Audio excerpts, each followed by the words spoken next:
Welcome to Meeting Success, 6 Important Processes. I'm Trainer Lori. What processes are we talking about? Well, this is based on the 6 thinking hats, and we're talking about in meetings moving from adversarial to parallel thinking. In other words, thinking along the same lines. That allows you to focus on the same mode at the same time so that there's less conflict. This helps you expand information sharing and pull out ideas instead of defending one. There's all kinds of reasons to use it. It's simple and easy to learn. It improves cross-cultural interaction, reduces conflict, it supports other change initiatives. It's available everywhere. It's simply a good plan. 6 processes. Starts with the blue, and it's also sometimes called the blue hat. And it is the agenda process. That means I want to manage the thinking. This is the person who manages the meeting itself. And that's why the coffee cup, they decide whether there's going to be coffee or not. Information, and you can see this is a white hat. Notice how he has big glasses that are like looking glass that allows you to focus on the details. And this is the information, the critical thinking, to focus just on the details, just on the facts, and not feelings. The red is for feelings. This is your emotions. This gives you the gut instinct. You don't want to spend lots of time on it, but if you remember to ask people how they're feeling about something, then you can get it out on the table. The yellow, notice the eyes are happy, very happy, because they always see the benefits, the rewards, the feasibility, the good side of what we're discussing. Whereas the black hat is the opposite. They're the ones that look at the problems, the risks, and the difficulties. They ask the hard questions. And finally, the green. Notice how creative his glasses look. This is the creative. This is when we want to look for alternatives. And when you're in each mode of thinking, then you don't want the other mode interfering. So that's the whole purpose of having the 6 processes. Now we'll discuss them in more detail. The blue hat, or the blue agenda person. This is managing the thinking or managing the meeting. The focus is to decide on the topic, set the focus, invite and manage participation, summarize and conclude, and plan the next steps. All the things that the meeting must have to be a success. Their technique, they get to choose the process or the sequence, and it may change as the meeting progresses. They also get to invite building on the ideas. They try to get people to participate, and they make sure that afterwards we understand what it is we just discussed. Time frame, they set the time frame in the agenda. They assign the person who's going to take notes, the scribe, and they can assign the timekeeper who's going to keep an eye on the clock. The next is the white hat. This is our information, our critical thinking, just the facts. So this, when we're in this mode, we just want to know, what do we need? How do we get the information? Is it relevant? Is it accurate? And this hat separates facts from speculation. You do want to hear different views, because if there's conflict, they want to see that, but they don't use the emotion. They just want to see what they are. So a good way to do that is to write it down. And then they would pinpoint the actions needed and determine accuracy and relevance of the facts. And they are also this mode is the mode that looks at other people's views, or OPVs. So what OPV should we consider?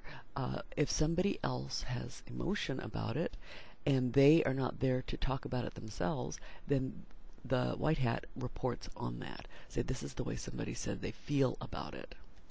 When we're in the red hat, this is feelings. This is the gut instinct. This is how I personally feel in the meeting. You don't need to justify the feelings. It's okay to have them. So we're in red hat mode. It's okay to share that. And you represent how you feel at that moment about that topic. It also can be used to check buy-in or commitment. And you want to keep this mode very short. Some questions you might ask in the red hat mode would be, what are my feelings right now? What does my intuition tell me? What's my gut reaction? Sometimes those are good, but you want to make sure that you don't become a victim of your instincts. And then the feelings would help sort priorities.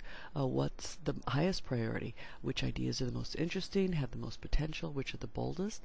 Now, in another session, I'll give you some suggestions on how to sort, focus, and prioritize. In the yellow hat, this is the benefits, the rewards, and feasibility, the optimistic view.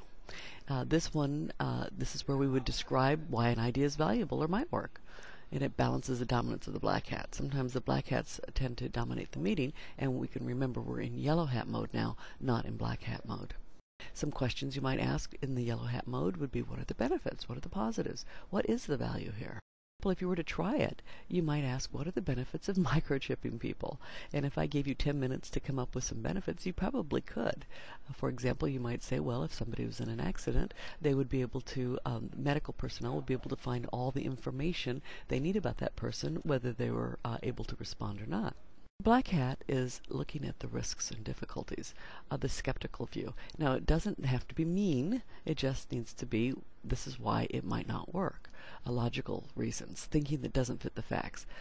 Potential problems, why it won't work. It is a good complement to yellow hat. So generally, if you're going to have the yellow hat, you want the black hat and vice versa. Make sure that you have both. Some questions you might ask during the black hat mode would be, what are the challenges, both existing and potential? What are some of the difficulties? What are the points for caution? What are the risks? You don't want to just say, will it work or won't it? You want to know why. Now, if we were going to try it, we were going to ask, what are the weaknesses or challenges of microchipping people? And again, if we had 10 minutes, we might come up with something like, well, then everybody would have access to your personal information if they had a microchip reader, and that could be devastating for your personal interests. And then our green hat, the creativity, new ideas and alternatives. You probably don't want this on all the time, but certainly in any kind of brainstorming session, you want to make sure that you have the green hat on. And so this is the time to ask, are there other ways to do this?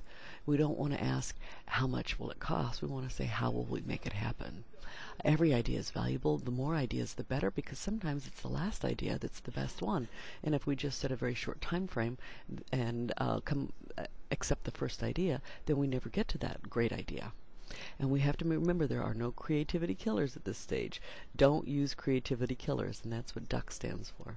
Creativity also asks, what else could we do? It helps encourage innovation, seeks alternatives and possibilities. Well, have we tried it this way, or what if we did this? It doesn't have to be logical. It doesn't even have to work, because all we want to do is get out all the ideas on the table, and then we can put on the black hat and be more critical of them.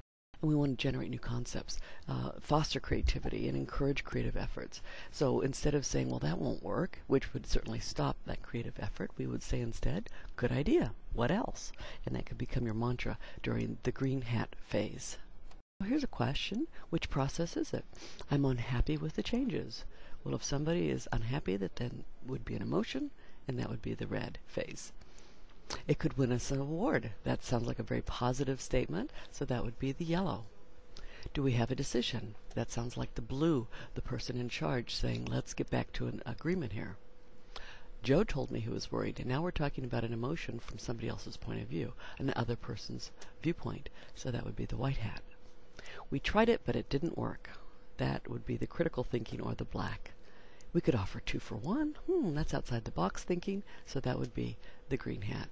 So that's how we would manage our processes. When we see that we're getting out of the wrong phase, then we could say, that sounds like a green hat, and it's a great idea, but we're discussing blue right now.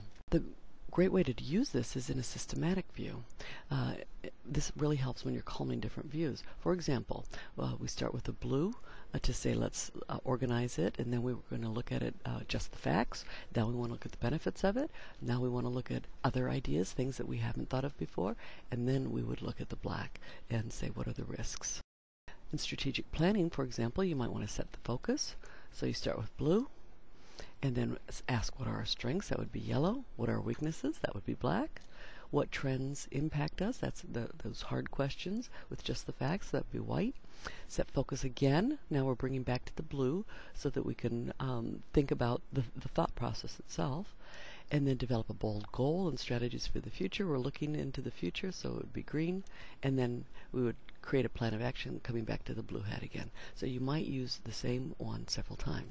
Remember, start and end with blue, and no one sequence is right. There's no right or wrong. Only choose the processes you need, and the facilitator manages the sequence. They determine which one we use at the time, and each can be used multiple times. Thanks for joining us. See you next time.